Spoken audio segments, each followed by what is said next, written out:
You're listening to episode 152 of The Secular Buddhist.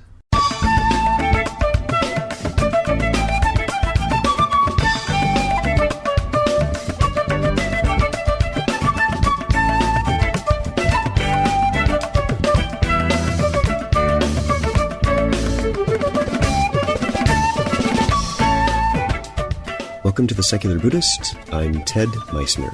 The Secular Buddhist is the official podcast of the Secular Buddhist Association, a grassroots-driven effort to answer the needs of secular teaching and practice for contemporary society. The podcast has interviews and roundtable discussions pertaining to engaged Buddhist training and practice, and the SBA website has show notes for each episode along with resource materials. Though the podcast focuses on core practice from a secular viewpoint, more traditional teachings are welcome and openly discussed. Author Gary D. Conrad speaks with us about his Buddhist-themed fiction book, The Lhasa Trilogy.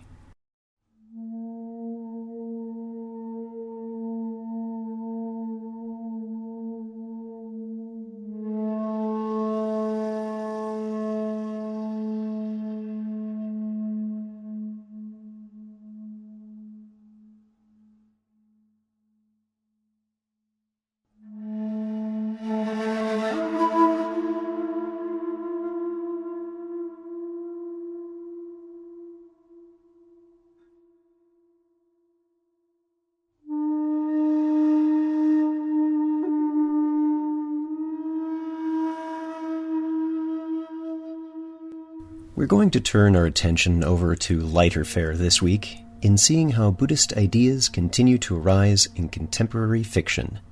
We've seen more novels that touch upon these themes, but only a few that center around them, and what some of the implications may be for concepts like rebirth.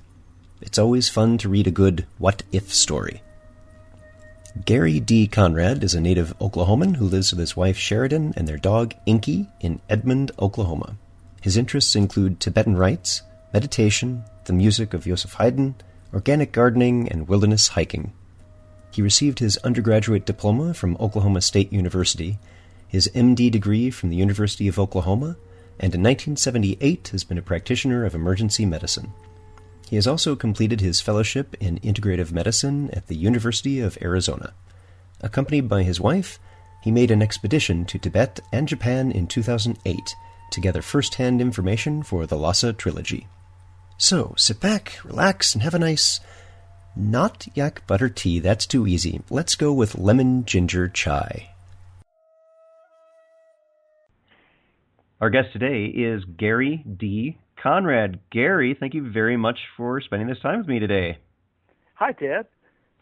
What we want to talk about today is your new book, The Lhasa Trilogy, and we'll get into that and what it's about in a little bit, but I want us to start, Gary, with your background with writing and your interest in Buddhism or meditation. Tell us about that.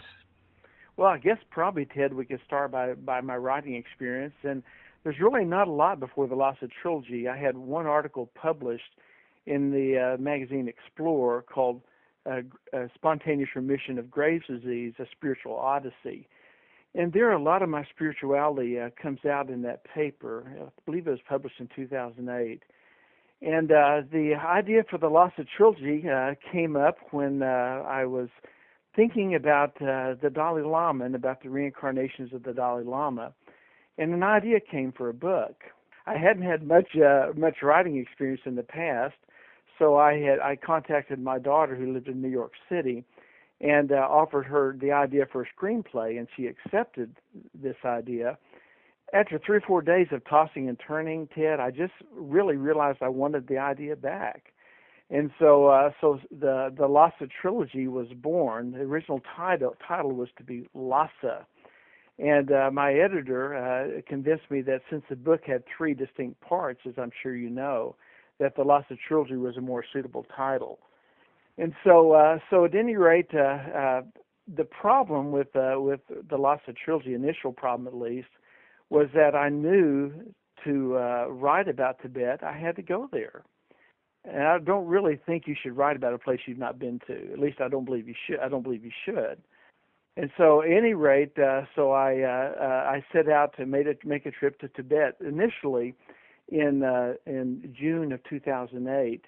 Unfortunately, my wife-to-be Sheridan did not lack a spirit of adventure, so we booked a trip. The the problem was, Ted, was that in March of that same year there was rioting in the city of Lhasa, and the trip was canceled by the Chinese government. And this was a harbinger of what we would discover when we visited Lhasa about the issues and problems and the terrible repression of the Tibetans by the Chinese for ever since they invaded in 1959. And the writing is probably understandable given what's going on there. But we finally made the trip in October of 2008, and it was a magnificent experience. We were in Lhasa and the surrounding areas for around a week, and we saw all sorts of wonderful things. We saw, of course, the city of Lhasa with the magnificent Potala, the home of the Dalai Lamas for centuries, the Jokang Temple, which is the most sacred Buddhist structure in all of Tibet. And we made visits to of course, Yamdrak Lake, where, as you know, Ted, that's where part of the Lhasa Trilogy takes place. And Drak Yerpa, a place north and east of Lhasa, about an hour and a half, 2 hours, where a number of Buddhist saints have spent months meditating.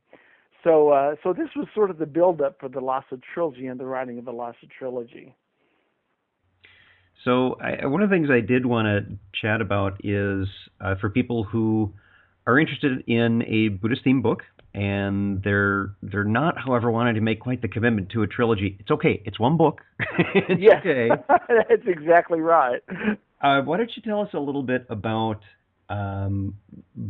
before we go into your trip itself and some of the specific things and interesting things you saw there and some of the challenges that you faced there. Tell us about the structure of the book and the basic storyline without giving too much away. Yeah, we can't give too much away. But at any rate, the book is divided into three parts. The first part is the story of a man, Mr. Matthew Johnston, who's born near the small town of Davidson, Oklahoma. And he has, you might say at the beginning, an all-American life, an all-American boy. And then he gets into life and the difficulties that life presents to him. And with these challenges of life, he is when he presses on to the point of the end of his life, he has regrets and has issues with things that have happened in his life.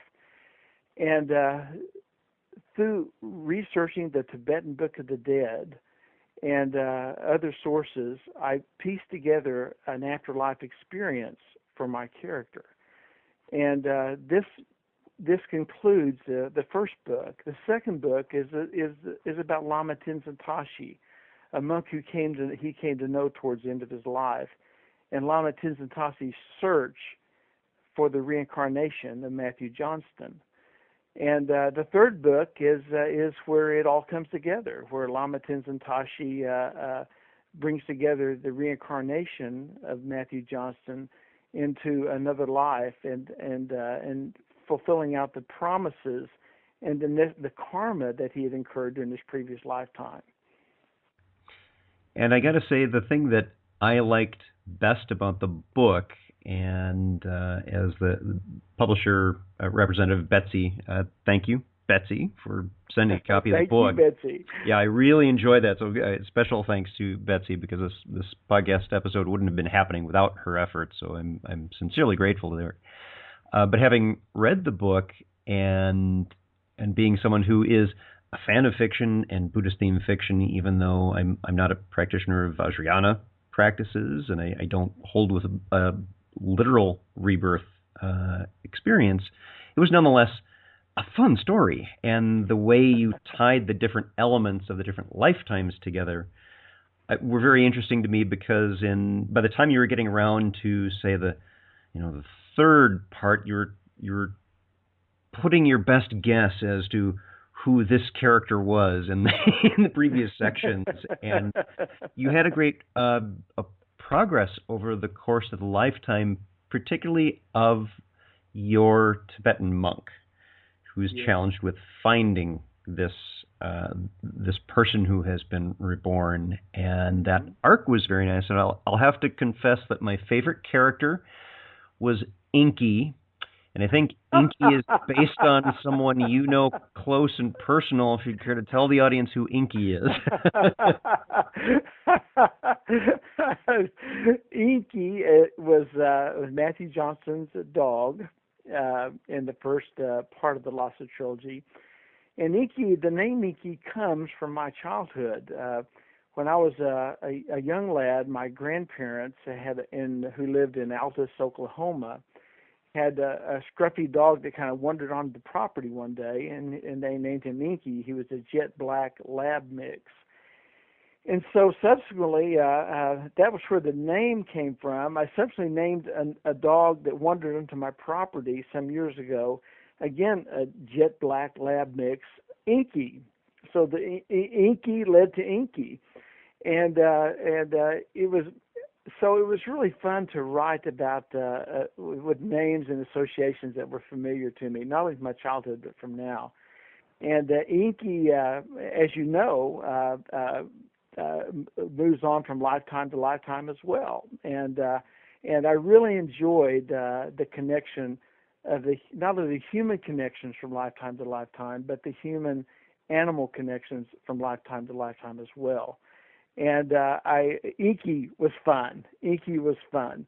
But you know, Ted, the character that really captured my attention a lot, and I was surprised by this because I found that originally the book was to be about Matthew Johnston and the journey of his soul. But as the more I wrote, and the more I wrote this book, the more I realized that Lama Tenzin Tasi was stealing the show. And I found myself becoming very fond of him. And he, as you know from reading the book, he's just the most gentle, wonderful person. Not perfect. He has his flaws, as all of us do, and has things about himself that he has to deal with. But his evolution through the book and the way he changed, the way he evolved, and his gentle nature and character and his ethics were just pleased me to no end to write about him. Yeah, I'd say second only, of course, to the dogs. Personal bias because I'm an adopter of black dogs. I didn't know that. Tend not to get adopted, so those are the ones I adopt from the Humane Society. Uh-huh. But after Inky, of course, that is also my next favorite character is the Lama because of that imperfection that you describe, is that he is faced with some challenges around grasping, and you see how he puts his practice into helping him deal with those, and you can see the positive benefits of that over the course of his lifetime, which was wonderful to see. And he is the relationships that he develops with people that he meets, or are perhaps not really good relations, or ones that are quite surprising, develop really well. And he is the character who has the consistent arc throughout the three books. So I think you have the greatest opportunity to develop him. Yes. Well, tell us about your time in Tibet, and I know you and your wife were there, and you described some of the places you've been that were inspirational to the book, and they do put appearances in the book itself. In fact, they play key roles in the book. Were there some things that occurred there, or what some of your own responses to being there that helped flavor the book, or that were inspiring to you personally? How much time do we have? We have as much time as you would like. Ted, there's so much I could talk about, but I will say that I gave a brief summary earlier. But one of the things that really impressed me most about Lhasa and Tibetans were their innate spiritual nature. When we came to the Patala for the first time, of course, it was very high altitude. Lhasa is sitting at about 17,000 feet elevation. Did you know that? I knew it was up there. I wasn't sure of the exact altitude. I knew it was up It's there. right. It's right about 17,000 feet, and so when you get off the plane, you immediately feel a little bit short of breath. And we were advised by our guides not to do too much, to take it easy. Of course, we drove by the Patala going into the city, and so we had to see that. So we go walking up to it, and it's surrounded by prayer wheels, which people were spinning, and there's a continuous murmur of chanting as they circumambulate in a clockwise manner around the temple. And many are spinning handheld prayer wheels. And the chant we most commonly heard was Om Mani Padme Hum, Om Mani Padme Hum, Om Mani Padme Hum, Om Mani Padme Hum, a continuous murmur that kind of wafted into the background around the temple. And their innate spirituality was simply incredible, and it really dwarfed the spirituality of our country, I believe. And that was a really powerful influence that on me, and I believe also my wife as well. The other thing that was really clear about this trip was how oppressed the Tibetans are by the Chinese, as I mentioned earlier. We saw on the top of most of the buildings were snipers, men with rifles, watching over the crowd, watching for any problem. And all over the city, almost everywhere you walk, there are little cadres of Chinese troops patrolling, usually in groups of 8. One thing that was really disturbing was the high-speed railway station in Lhasa. Tibet used to be protected by its high mountains from outsiders. And this high-speed railway station built by the Chinese was constructed so they could get a lot of people in really fast. And when we visited in 2008, at that time, Tibetans had, at long last, become a minority in their own country. And the Chinese encourage their people to move there. They give them benefits. They give them money breaks, higher wages in order the Chinese to visit Tibet. And so, or live there, I should say. So there's a real problem with that, and truthfully, a lot of Tibetan buildings are being taken out, and Chinese constructed buildings are replacing them. So we witnessed firsthand cultural genocide, because the Chinese really have no interest at all in maintaining the Tibetan culture. At least that was my take. You know, they put on a facade of that, but in actuality, they're replacing with their own version. Yeah, in fact, we had an interview in episode 52 with Matteo Pistono on his book, In the Shadow of the Buddha, in which he talks about this and some of the challenges that are faced by the Tibetan people in this occupation by the Chinese. And I will provide, for folks who are listening who are interested in that and haven't listened to that episode as well, I'll be linking to that in the episode page for this episode. But I also wanted to mention, you said the altitude at Lhasa being 17,000 feet. To put this in perspective, for folks who are listening here, Long's Peak, which is one of my favorite mountains, it is the highest peak in Rocky Mountain National Park at 14,259 feet. That's the peak. Now go a couple thousand feet higher, and that's Lhasa.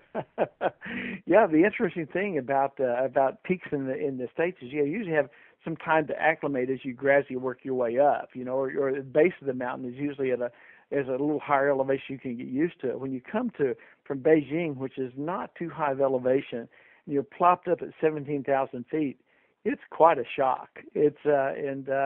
And a lot of people develop altitude sickness while they're there, and I'm not sure what to do about that other than just resting and taking it slow. And some people recommend medication to deal with that.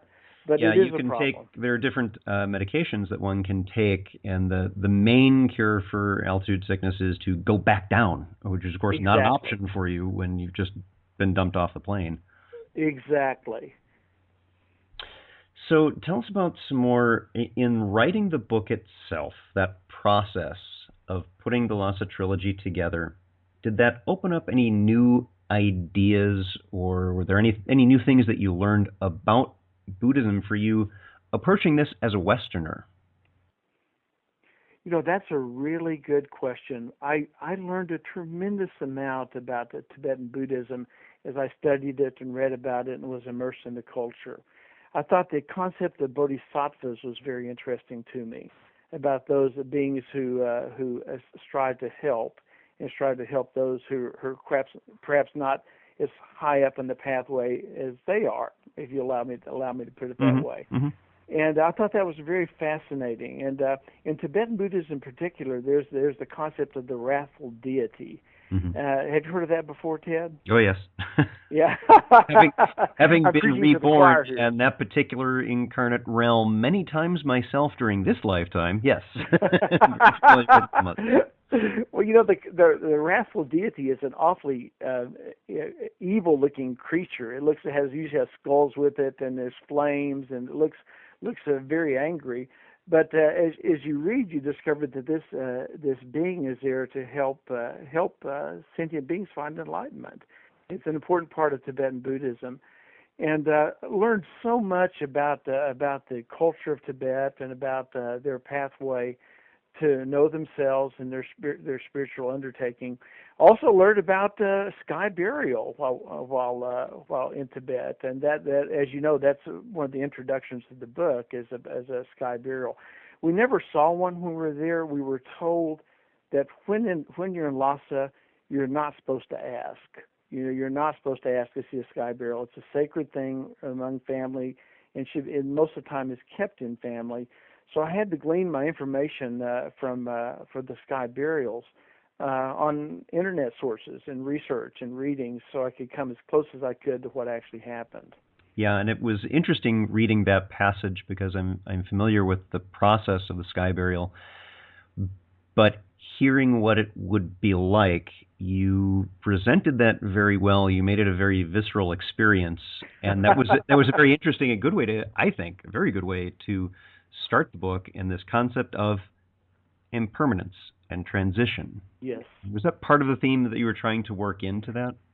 Yes, I think so, Ted. I think that in Tibet, it's as you know, the soil is too rocky generally to bury people, and also wood is extremely expensive in Tibet, and so by doing sky burial, that's their way of disposing of the dead in the country. And for those of you who don't know, who are listening, sky burial is where a body is taken to what's called a charnel grounds, deceased, and there one or two body breakers basically strip the muscle and tissue off bone, feed it to vultures, and then the bone is crushed and mixed with sampa, which is a mixture of yak butter tea and roasted barley flour, and then even the bones are fed to the vultures.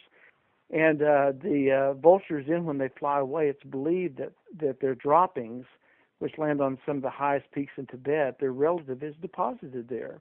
And yes, it is a strong lesson for impermanence. And Tibetan Buddhists have a lot more in-your-face attitude towards death and dying. They don't seem to be as frightened as we are in our Western culture. And we do all we can in the West, as you know, to avoid the thought of death. Look at Joan Rivers. Right. Yeah. Plastic surgeries, always trying to look young. We're a youth-based culture where the Tibetan Buddhists in particular face death every day, and they look at death in a much different way than we do in the West. Yeah, and that was beautifully represented because there is that lack of fear, as you're saying, and here in the States, we avoid it. It's just not something that we face on a regular basis. And in an upcoming episode, we'll be discussing that topic of death and how we relate to it. I also wanted to ask, you introduced one of the characters as a Japanese Zen Buddhist for part of that. Did you also have some learning to do there, and what stood out for you as contrasting a Japanese Zen with a Tibetan Vajrayana Buddhism? Although they're both Mahayana practices, there are some important differences there. And what struck you as the bigger differences? You know, Ted, I'm going to have to defer that to you because I don't really have a handle the specific difference between Zen Buddhism as presented in Japan and also in Tibet. Buddhist practice in Tibet. I can say that my wife and I visited Hiroshima. As you know, part of the book took place in Hiroshima, and so we felt it was important to visit there. And we did visit a Zen Buddhist temple on the island of Miyajima, which is a small island outside of Hiroshima. And it was absolutely a magnificent adventure into a top of a hill where the temple was placed. And there we were given directions on how to meditate by one of the Buddhist monks up there. And we saw wonderful many statues of different forms of Buddhas along the way. And it was such an interesting experience. The cultural differences between Tibet and Japan were striking. As you know, Japan now is very westernized in many ways. And Tibet is still very much like a third world country. Still very much the level of social development is far lower in Tibet than it is in Japan. And so we saw striking differences. The specific differences, I guess I really couldn't say. Mm-hmm, mm-hmm. No, I think you captured it very well that in the first part of the Lhasa trilogy, your main character ends up in Japan. I don't think we're giving away too much there. And no, we're good on that. Yeah, we're good on that. And the people that he encounters there and deals with, the tone, the feeling tone of those characters are captured, I think, very well, and it was very synchronous with the Japanese people that I know, and their very mindful and very careful approach, even to basic movement. I think you represented this as part of the tea ceremony. Yes, that you wrote about. Yes, that was the most interesting experience, was the tea ceremony. It's something I really, before I wrote the Lhasa trilogy, knew very little about. But when my wife and I were at the art museum in Fort Worth, Texas, I think it was the Kimball. They had a library there that had a little book on tea ceremony. I thought, now how interesting this would be to, once I read about the tea ceremony, would be to incorporate this into the Lhasa trilogy. And when we went to Hiroshima, we were able to have a tea ceremony under the direction of a tea master. Oh, good. And it's so different because in Japan, the tea masters, that's all they do. That's their whole lifetime. And they're perfecting their skill with serving the tea in a way that's consistent and that's ordered in a certain form or fashion that is so pleasant and pleasing to participate in. And I tried to present, as you know, one of the characters in the Lhasa trilogy is a tea master. And through that experience I had while in Hiroshima, I was able to transmit that to some degree to the tea ceremony in my book. So let's talk about moving on to your next project. You mentioned you have another book that's coming out soon. What are you working on now, and tell us about the next book? Oh, once you start writing, you can't stop. You just want to keep writing, and there's something fun about writing, about expressing how you feel in words. It really, I find in great pleasure. And my first 58 years of my life, I spent being an emergency physician and practicing emergency medicine. And all of a sudden, I discovered I like to write, and so it's almost like a switch in careers. Although emergency medicine still pays the bills, if you know what I mean. and so, but the second book, which I've already completed, is titled "Oklahoma is Where I Live," and it's a collection of short stories, mostly memoirs, although it's a potpourri of different stories about interesting experiences in my life and all sorts of little things here and there. But it's a very readable book. It's a lot of humor mixed in with very serious things in medicine, and also one story describes my trip to India to see Sai Baba, who in Whitefield, And anyway, that book has been completed. Rainbow Books is meticulously typesetting that now and getting it ready for publication. The third book I'm working on is last and about halfway finished. Is last March, my wife and I took a trip to Easter Island, and as you probably know, Easter Island is the most isolated, populated location in the world. And we were there this past March and spent about 2 weeks there. And this third book is exploring the spirituality and the ethnicity of Easter Island. And I've put this into a historical fiction novel, which will be a murder mystery of all things. So I think for me, the way I can get the message across the best is have a conventional story, a conventional, not necessarily a conventional story, a story, and weave into its spiritual aspects, which make it interesting and keep the story moving. You know, there was just a special on PBS within the past couple of weeks on the statues of Easter Island, and it was an examination of how they may have gotten to their locations, because the stone is from a different part of Easter Island and than where they're standing. And one of the things that they had done in their experiment was they noticed the angles of how they were constructed. It's tilted slightly forward, the statues are. And so they're wondering, could they kind of walk them forward? And so they did an experiment with a very large piece of rock with, a crew on either side with ropes, walking it. And my roommate was watching this, and she said,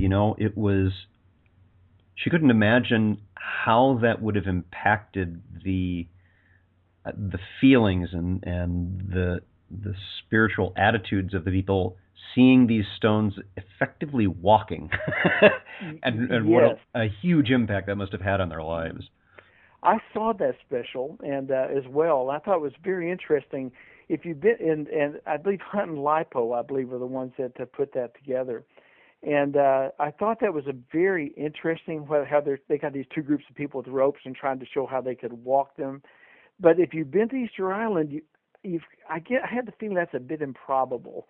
Truthfully, the soil is in many ways like Tibet, extremely rocky, extremely rough.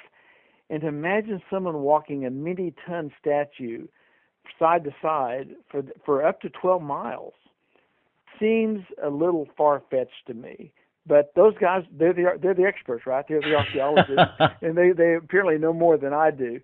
But there's also, as you know, the theory that they rolled them on logs, which is one of the theories of one of the deforestation theories, is that they use part of the trees to move the statues. Again, that's only a small part of the deforestation issue, but I did see that special. It was very intriguing and very interesting, and they present some interesting concepts. It does. It really does. Mm-hmm. Well, our guest today has been Gary D. Conrad. You can find out more about what Gary's working on. I'm going to give you a couple of websites, and of course I'll be linking to these on the episode page. First is rainbowbooksinc.com, and there's the publisher of the Lhasa Trilogy. And then also Gary's own website, www.garydconrad.com. Gary, thank you very much for talking with us today. Ted, it's been my pleasure. Thank you for the interview. I enjoyed it immensely.